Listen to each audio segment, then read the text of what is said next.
Here comes the Florida State recruiting scoop, recruiting questions, and the June 14th official visitors.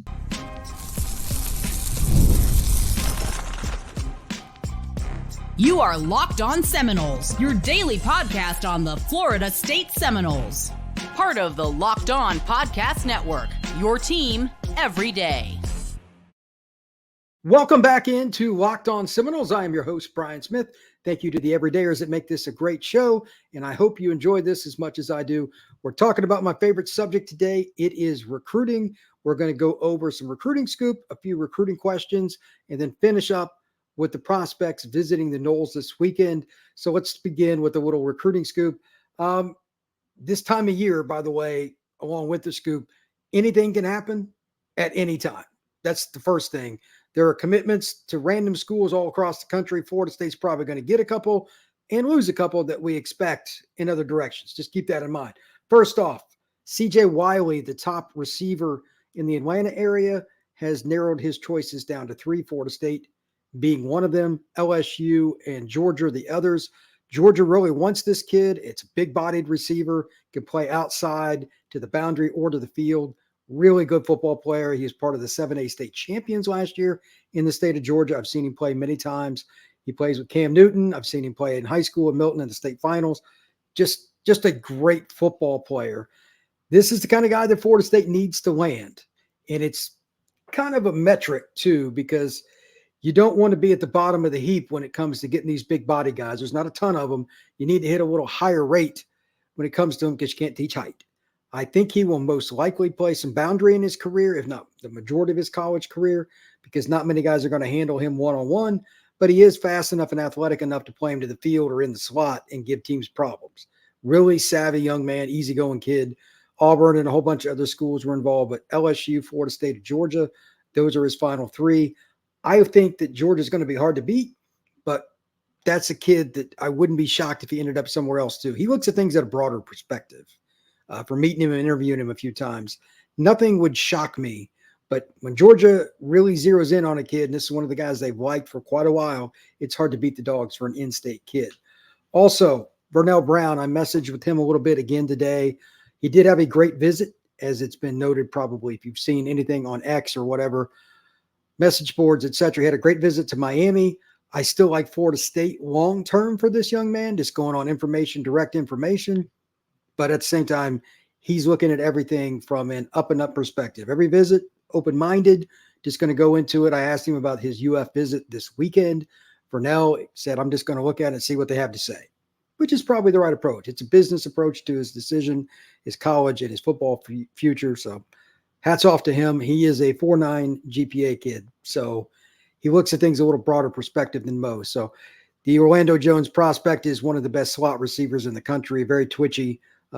He verted 35 and a half inches at the recent OT7 finals, and it was the first time that he said he'd ever been measured at it.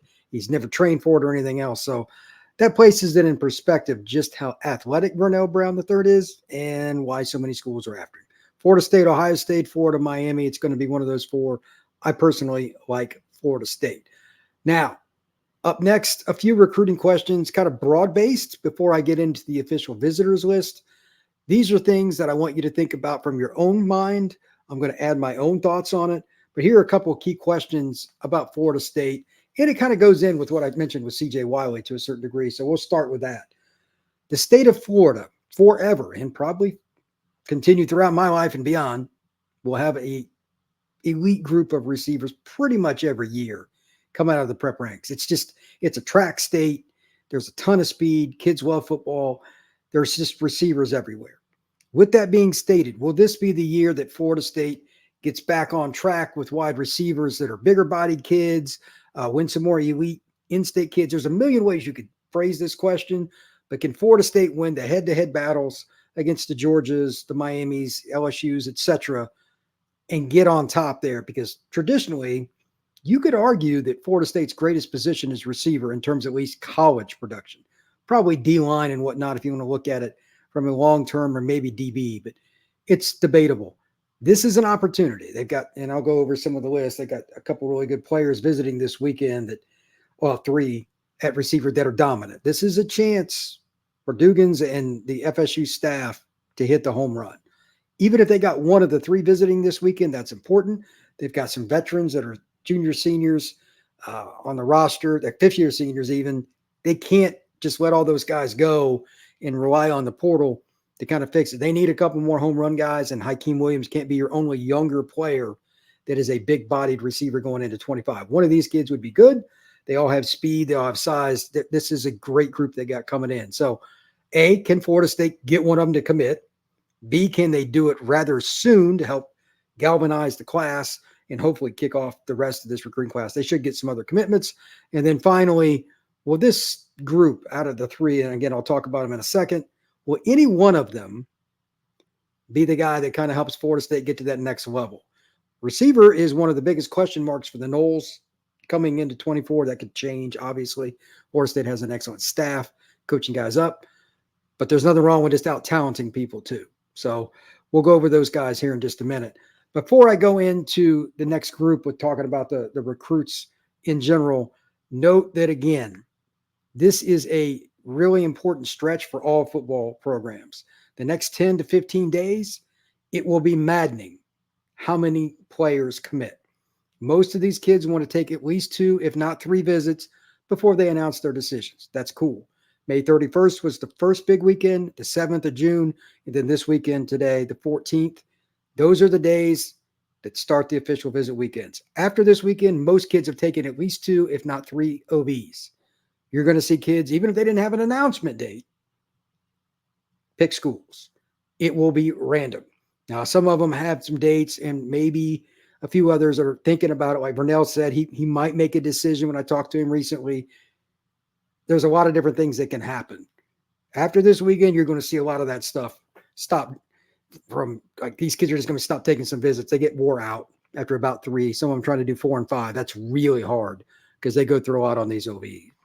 All right, before we go on to the actual official visits, we're going to talk about a few different things with the prospects and all that here in just a second. But first off, have you had the opportunity to check out Locked On Sports today? And are you tired of Fox Sports and ESPN all the time? Here's your opportunity to make the switch to Locked On Sports today, a free 24/7 sports streaming channel programmed for your everyday to bring you the biggest stories without all the screaming. Locked On Sports today brings you can't-miss analysis, opinions, and news, streaming 24/7 on YouTube or the free Amazon Fire TV channels app, part of the Locked On Podcast Network, your team each and every day. Today's show is also going to be brought to you by one of our primary sponsors, eBay Motors. This is an opportunity for you to check out something they have and get yourself going again. Passion, drive, and patience, the formula for winning championships, is also what your ride or die needs. eBay Motors has everything you need to maintain your vehicle and level it up to peak performance: superchargers, roof racks, exhaust kits, LED headlights, and more. Whether you're into speed, power, or style, eBay Motors has you covered. With over 122 million parts for your number one ride or die, you'll always find exactly what you're looking for. And with eBay's Guaranteed Fit, your part is guaranteed to fit your ride every time or your money back. Because with eBay Motors, you're burning rubber, not cash. All the parts you need at the prices you want. It's easy to take that MVP and bring it home. Keep your ride or die alive at ebaymotors.com. Eligible items only. Exclusions apply. eBay Motors Guaranteed Fit, available only to U.S. customers. All right, let's talk a little official visitor list. I'm kind of got to go through the 7 players, give a little scoop on them, where they're from, what I think of them, who I've seen, the whole 9 yards. Let's just go on with what I mentioned just a moment ago with the receivers. There are 3 visiting this weekend, barring something unforeseen. And believe me, kids can change visits and all that stuff. But first off, a kid that I know, Joshua Moore, he's from Broward County, plays at West Broward High, 6'3", 205, big-bodied kid. For those of you that are watching this on YouTube, the picture I put for the YouTube clip, that is a picture of Joshua. He is the guy that looks the part, believe me. Very athletic. He could be as good as any player in the country at this position, has a lot of upside, just has to keep developing. But the tools that this young man has, the God-given skills, one cannot teach. His official visit list is pretty much a who's who of Dixie: Florida, Florida State, Miami, and Georgia. Doesn't get much more Dixie than that. He's a kid that is looking at the big box schools, going to take these 4 visits. We'll see what happens. But Florida State is one of the schools deeply in the mix. I don't know his timeline per se, but South Florida kids typically will drag it out a little longer either direction. But again, big-bodied player. You're going up against your rivals, has speed. He's a playmaker, can make things happen after the catch. This is the kind of guy you need to get. This is the kind of player that Florida State is famous for. Florida State needs to win South Florida battles to be an elite program on a consistent basis. And again, they're going after a kid that their rivals want. Miami would take this kid. Georgia would take this kid, etc. Really, really good football player. Joshua Moore would look good in a Florida State uniform. Kalik Lockett, Tallahassee, Texas, basically the Dallas area. It's one of the cities there. He's an elite player, down the field, beat you with a home run. He played with California Power earlier this year in the 7-on-7 scene. I saw him at the event down in Miami, the Battle Miami. That's a kid that can just flat run. Elite talent. The kid the school that I worry about the most with him, because his visit list might even be more crazy than Joshua Moore. Here's the 5 schools: Bama, LSU, Texas, Texas A&M, Florida State. That's about as elite as it gets for any guy from any region. But the last visit, and this is my concern, is Texas. When the in-state school gets the very last visit, I never like that. Florida State's big weekend is also next weekend. We'll see, but Texas gets the last one, Florida State the next to last. Bama's going to have a midweek visit coming up. I don't know what's going to happen with him. I don't know him well. I've only met him once, but he's a burner and a guy that can take the top off and change a game with a 3-yard pass and make 4 guys miss too. Elite talent. There's no question about it. And if you want to get a Dallas kid, you're going to have to work. That's just about as hard a recruited area as there is in the country. Almost all the major Power 4 programs recruit Dallas, and that's pretty much where he's from. So we'll see how that goes, but he's a speedster that FSU would love to get. Speaking of speed, 10.55, 100 meters, that's fast. Malik Clark is out of Rock Hill High School in Rock Hill, South Carolina, not that far from Charlotte, North Carolina. That area is always loaded. They've had kids for decades that were great players. I don't think that's going to change anytime soon. And Florida State has always seemingly gotten 1 or 2 kids out of South Carolina over the years, Peter Boulware being one of them. He was a kid from Columbia, South Carolina back in the day. There are a lot of great players that have come out of there. Here's the deal. Florida State still needs more receivers. It's the same thing. I don't care where they're from. It'd be nice to get kids like Moore because they're from Florida, but 10.55, you take them no matter where they're from. He has a lot of upside.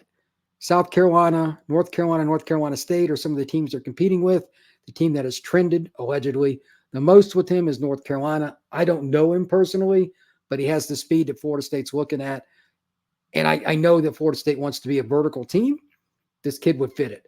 I am open-ended on where he stands. I don't really trust anything with it because I'm not familiar with that area. I don't have any contacts in Rock Hill, that's for sure.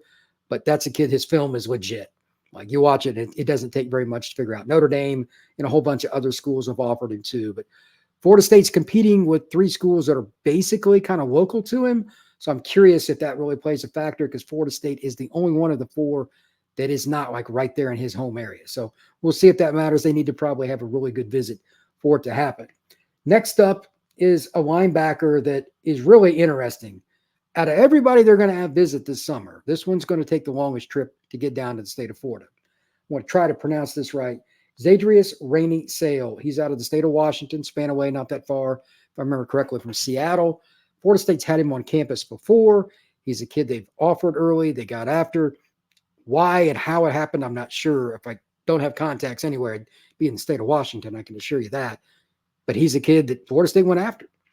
They did it pretty early, and he could run. Big kid. I think he could probably be an H-back for you if you wanted to put him on offense, maybe even be able to grow into a pass rusher, at least situationally. Just a good football player. The schools that are most likely going to compete for the end are UCLA and then Washington. I don't know if they have a great shot at him, but he's been on campus before, and he came all the way across the country to do it. This is a bizarre recruitment. Do you really want to make the commitment to take the flight all the way from the Pacific Northwest over and over, back and forth, your family, etc.? Florida State does not play in these kind of recruiting battles very often. This is pretty rare. There's not a lot of precedent for me to pick. So I'm guessing the visit's going to be just about everything because He can go to Washington or UCLA a lot easier. The flight to UCLA is not short, but it's a heck of a lot shorter than it is to the southeast. Then, of course, University of Washington's right down the road from him. I think it's going to have to be a visit where Florida State wins, just with all the things they normally do. Culture is what Florida State sells more than anything else. And then they've got a really good defense and a depth chart at linebacker that, quite honestly, isn't exactly stacked. I'm assuming they're going to try to sell that too, because I know I would. Florida State, they have a chance, but they got to get him all the way through this visit with as close to a 10 out of 10 as you can get. Next up is the player I've talked about several times in the last few weeks. He's on campus. I saw it on social media. Justice Terry, the defensive lineman that I know out of Manchester, Georgia, elite player. I've said it before. I'll say it again. If I could only take one player in this class, regardless of position, it would be Justice Terry. I don't care, quarterback, receiver, O-line, whatever you want. I would take Justice Terry, and here's why. He's a five-star kid, been a five-star forever. Georgia, everybody wanted him before his sophomore year of high school. He's a freak of nature. But he's always the kid that goes to the Under Armour camps or anything else that he goes to. He wants to be in the reps, taking as many reps as possible. He has nothing to do with the fact that he's good, because a lot of these kids don't want to take the reps. They're afraid they're going to get beat. And myself or Chad Simmons or anybody else going to put a clip up of them losing a rep. God forbid. He competes. Kids like that are yes sir, no sir, that take directions from their coaches really well. I'll take those guys a million times. He is that player. And to be really blunt, there aren't many defensive linemen that have his physical tools. 270, athletic, and run down guys that weigh 50 or more pounds less than he does. I've watched him do it. You cannot teach the God-given ability that Justice Terry has. Elite player. He's as surefire a guy to make it to the NFL barring injury as any player in the 2025 class. I am completely all in on that. I've seen him, I don't even know how many times now because I don't live that far from him. And it's amazing how good a kid he is. These are the kinds of players that Bobby Bowden would have went all in on personally recruiting, and I assume Norvell is as well. They're playing catch-up. He's technically committed to SC, but that's an NIL thing, and Georgia's all over him too. Florida State has ground to make up. They got to do it this weekend because Justice Terry is an elite prep football prospect. Another kid that is elite, and they're going to have to make up ground on, and I give Florida State credit for even getting him on campus, Jabari Antoine. He's out of Westgate High School. It's not that far from Baton Rouge, about an hour away, just west in the Lafayette area. This is the typical long and lengthy corner that you think about the state of Louisiana producing. I don't know what it is about that state, but D-line and corner, they are elite. Committed to LSU, already visited Miami, going to take his FSU visit, big-time player. Can they flip him from LSU? That's hard. LSU doesn't miss on many in-state kids in general, especially DBs that live an hour from campus. I get it. But on the other side, there's two other things to think about. Number one, Florida State's secondary is well coached, and it's excellent. LSU's defense last year wasn't good at anything. They were terrible. Florida State was part of their problem because they smoked them. If you can get him on campus and show the difference, that's the best thing you can do. Just be honest. Like, look, we're doing better at this than they are. We know you probably grew up an LSU fan. You live right down the road. But at the same time, are you really sure that you want to play for a school that has struggled as much as they have? Because they haven't been very good. That would be my pitch. I have no idea what else that LSU is going to try to counter with against Miami and Florida State, but it's the in-state school, and that pull is really, really hard. Finally, Jordan Young. This is an interesting one. Kid out of Monroe, North Carolina, a safety. This is competitive for multiple reasons. Number one, he's a great player, got a lot of offers, but many think he's going to end up at Clemson. Obviously, you'd rather have him than play against him. He's probably one of the top 10 safeties in the 2025 class. Clemson is the quote-unquote leader, or at least many perceive it to be that way. That stuff can be fluid, just so you know. And finally, here's your chance again. You beat Clemson last year. You were the ACC champs. A lot of people think you're going to be the best program in the ACC again. You need to beat Clemson for kids that otherwise are going to play against you. This is arguably your biggest rival in terms of true sense of it, even though Miami's, in perception, because Clemson's been better than Miami for a long time. You have to win these kind of battles. Florida State has another chance to make up ground and get ahead on a kid that's really, really good. Coming up next, I want to preview one player that is going to visit Florida State next weekend, and it's a great example how Norvell and the entire Florida State staff, for that matter, have done a great job of doing their own homework, recruiting kids that they should, and talking about how he can be a versatile player for Florida State in a number of ways on both sides of the ball. That's next on Locked On Seminoles.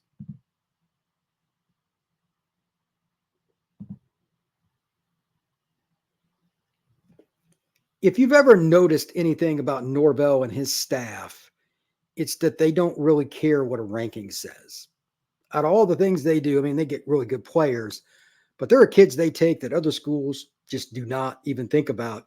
And not only do they contribute, they could be starters. Low 3-star, a kid that only has a couple offers, whatever. They do a great job. And with the portal, too, let's be honest. They take kids that were 2 years at a school, didn't do anything. They come to Florida State and they start. That's coaching. But to coach them up, you got to get guys in your program. You got to evaluate it properly, and you got to make sure it's a fit socially in the locker room and all those different things. I don't know what dynamics that Norvell and his staff uses. I have no idea. That's an internal thing and good for them. But I know that the result is good. You can argue all you want for whatever team you want.